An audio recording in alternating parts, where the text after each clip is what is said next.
Why would you want to support a white racist? Because I want to support free speech, and you cannot have free speech in a country. No, that's fine. You can support free speech, but you also have to be accountable for what you say. She is. I mean, would you use the N-word out of interest? Yes. You would. I do quite frequently. You use the N-word quite frequently. Well, why?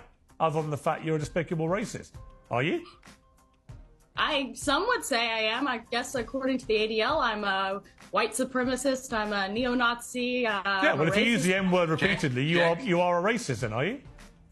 Are you? Sure, I'll embrace that. If that means forwarding, helping white people achieve freedom of speech, real freedom of speech, which, by the way, Shiloh Hendrix is being attacked on all fronts. They're trying to bring legal charges against her. They're trying to get her children taken away.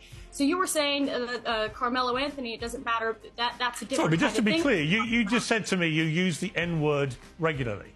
In what context? Right. Do you use it with black people? Yes, if it's appropriate. When would it be appropriate to use the N-word?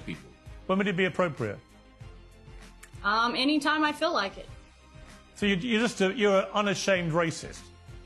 Correct. Well, do you understand that makes you a despicable human being?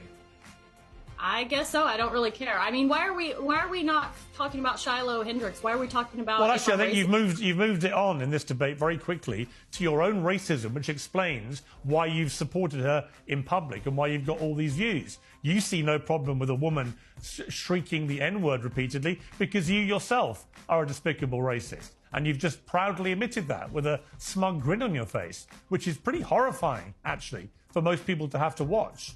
And shame on you. You're entitled to do it, and I'm entitled to call you despicable. Yeah. So obviously, it's crazy in 2025 that racism is still around, still like clearly alive and well. But kudos to that news reporter or whatever she is for being loud and proud about it. Because I feel like obviously racists are the worst. As a black man, I feel like racists and racism is the worst. But it's even worse when you're not upfront about it. When you're a racist behind closed doors or whatever. Because as a black man, as a black person, you never know who is and who isn't, or who has good intentions versus bad intentions. And but not to really give her props, because obviously she's an awful person, and she's co-signing Shiloh Hendrix, who is a grown white woman who felt the need to